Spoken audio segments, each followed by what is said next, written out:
Cari nizam dai yang manis. Waalaikumsalam. Assalamualaikum warahmatullahi wabarakatuh. Waalaikumsalam warahmatullahi wabarakatuh. A'udzu billahi minasyaitonir rajim. Bismillahirrahmanirrahim. Alhamdulillahirabbil alamin. Wassalatu wassalamu ala asyrofil anbiya'i wal mursalin. Sayyidina wa maulana Muhammadin wa ala alihi wa sahbihi ajma'in. Amma ba'du. Segala puji bagi Allah yang Maha Agung, sebaik-baik tempat berlindung, pemberi nikmat yang tak terhitung. Sholawat serta salam semoga tercurah kepada seorang pejuang sabilillah, pengikis hadis masa-masa jahiliyah, yakni Nabiyana wa Habibana Muhammad sallallahu alaihi wasallam, beserta pada keluarganya, para sahabatnya, dan pada umatnya hingga akhir zaman.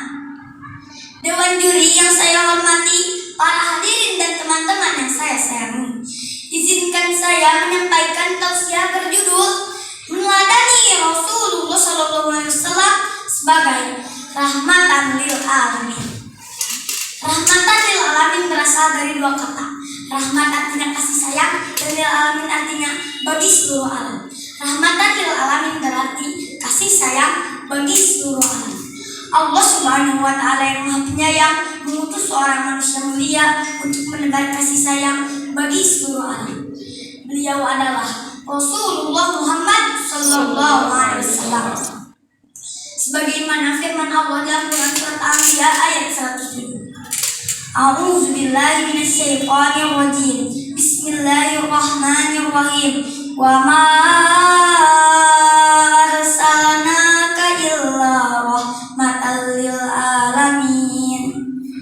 Dan kami tidaklah mengutus engkau Muhammad melainkan untuk menjadi rahmat bagi seluruh alam. Jamaah, Ya.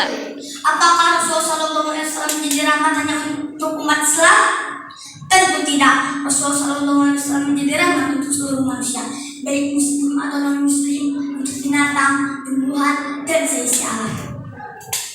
Beliau memberikan teladan pada umatnya. Pertama, teguh di jalan tauhid serta ikhlas menghargai martabat manusia, karena semua manusia setara, yang membedakan adalah ketakwaannya. Beliau menciptakan kedamaian di tengah perbedaan, keselarasan dalam keberagaman, harmony in diversity. Contohnya, Rasulullah SAW bermuamalah dengan kaum Yahudi. Bahkan beliau mempunyai pelayan di rumah yang beragama Yahudi bernama Abdul Qudus. Dalam hadis riwayat Imam Bukhari diriwayatkan, dahulu ketika Abdul Qudus sakit, Rasulullah SAW menjenguknya dan berhasil mengajak Abdul Qudus masuk Islam.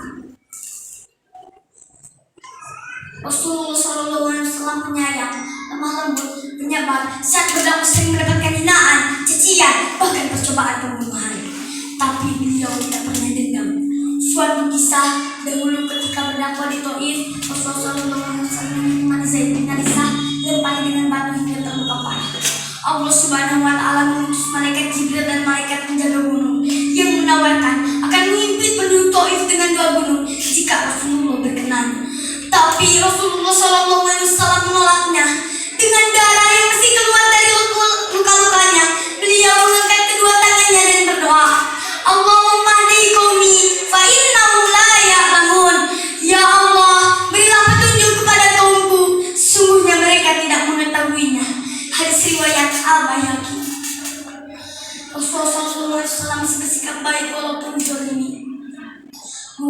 Rasulullah SAW anti terhadap kerusakan dan pencemaran alam. Kita tidak boleh menebang pohon sembarangan dan tidak boleh mencemari air, tanah, dan udara. Karena Allah Subhanahu wa Ta'ala berfirman dalam Quran surat Al-A'raf ayat 56. A'udzu billahi minasyaitonir rajim. Bismillahirrahmanirrahim. Wa la tufsidu fil ardi ba'da islahiha. Al-ayat. Dan janganlah kamu berbuat kerusakan di bumi setelah diciptakan dengan baik. Selain sayang terhadap sesama manusia, Rasulullah SAW juga menyayangi binatang, melarang nyiksa binatang, dan memerintahkan untuk memanfaatkan binatang sebagaimana mestinya. Rasulullah SAW bersabda, Allah melaknat orang yang bisa binatang dan memperlakukannya dengan sadis. Hadis riwayat Bukhari. Dari beberapa orang yang tadi jelaskan bahwa Rasulullah SAW